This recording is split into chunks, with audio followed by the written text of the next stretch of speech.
In Plateau State, decades of violent attacks have emptied villages, and many homes now lie in ruins with farmlands being abandoned.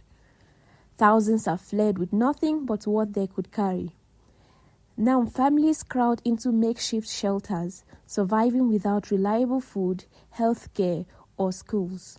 In December 2023, violence struck Miyanga village, and one resident, Mercy Samuel, remembers it as the night when everything changed.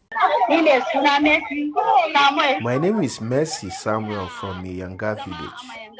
Before this tragedy, we were living peacefully in our community. But in December 2023, everything changed. Armed herdsmen attacked our village unexpectedly. They came without warning and began killing people. During the attack, I had to sleep in the river to survive. That was how I narrowly escaped death. Many people were killed, including my uncle. They burned down our houses, destroyed our food, and set fire to properties in our village and neighboring communities. After the attack, we had no choice but to flee. That was how we came to Bokkos. Some of us are now living in an IDP camp, while others are staying with relatives. Stories like this have become all too common in Plateau State. In May 2025, Tani, Jonah, a pregnant woman, was forced to flee from her village of Rafinpa when armed attackers stormed the community, killed residents, and burned the village to the ground. Today, she lives inside a church compound in Bokkos, alongside hundreds of other displaced families. On that fateful day, Tani and her children were at home. The children were playing, unaware of the danger ahead. Tani has gone to the river to fetch water, but as she made her way back, she saw people running for their lives. Fear filled the air. Without hesitation, she grabbed her child and ran to safety. From a distance, they watched helplessly as their homes burned to the ground. Some of the men were killed because they chose to stay behind and fight back. In the IDP camp, food is scarce and medical services are limited. Tani Jonah gave birth inside a church compound with little antenatal care and no proper facility.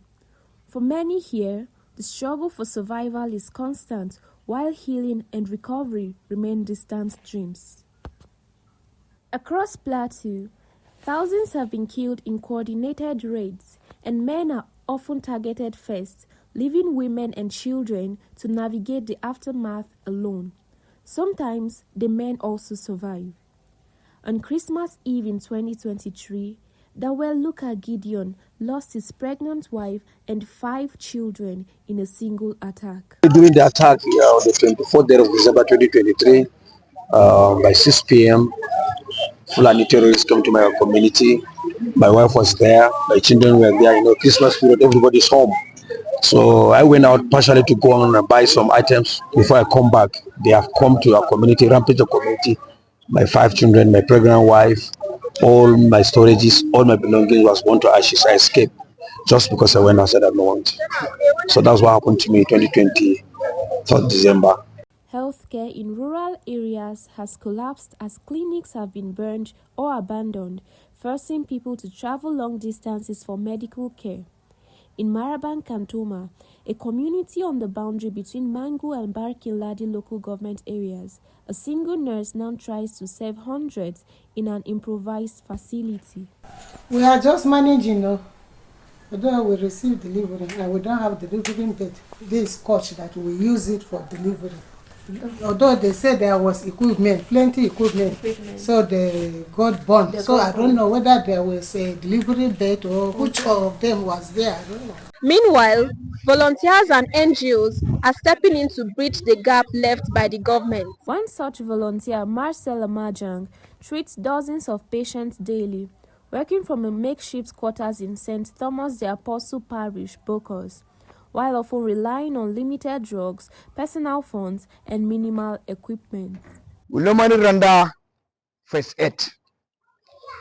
We render first aid in the situation whereby any person that is sick, then the primary aim is that we render first aid, When it persists, we refer it to appropriate place.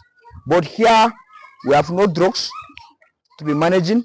We are using from our pocket to buy some drugs in order to help these IDPs. While displacement has interrupted formal schooling, efforts to keep children learning persist. At St. Thomas Parish, a UNICEF emergency tent has now been converted into a classroom. There, a volunteer teacher, Urenbulus, now teaches nearly 200 children, determined that conflict will not completely halt their education. We started these classes last year, 2025, September. That's first time. What motivated me to start these classes with these children? Because the challenges the parents are having. They don't have money to take them to school. They don't have money to give them food or any other thing. So I just decided to help them so that that trauma that is inside them will be removed. And they will be our tomorrow leaders. That's what I see. I think over it. I say, let me help these students and the parents too. Non-governmental and faith-based organizations have stepped in where the government has faltered. In Bokkos, the IDP camp where Joey met Tani and other displaced persons is managed by St. Thomas the Apostle Parish. The Vicar General, Reverend Father Paul Wape, oversees food, shelter, education and healthcare for residents without discrimination on the basis of gender, faith or ethnicity. He noted, however, that beyond the immediate physical needs of the displaced persons lies an equally pressing psychological need. These people, it's not the food that for me that matters for now. What do they need? Trauma center. How can they overcome what has happened? Because as of now, as they are going out and they say Fulani man, they can throw the food away and they will think of killing the person. How will you help them to get out of the situation that they are facing? Groups such as Stephanos Foundation continue to distribute food and rebuild burnt homes, providing a measure of relief amidst the ongoing conflict. For displaced families in Plateau, survival no longer means just escaping violence. It is about enduring the aftermath.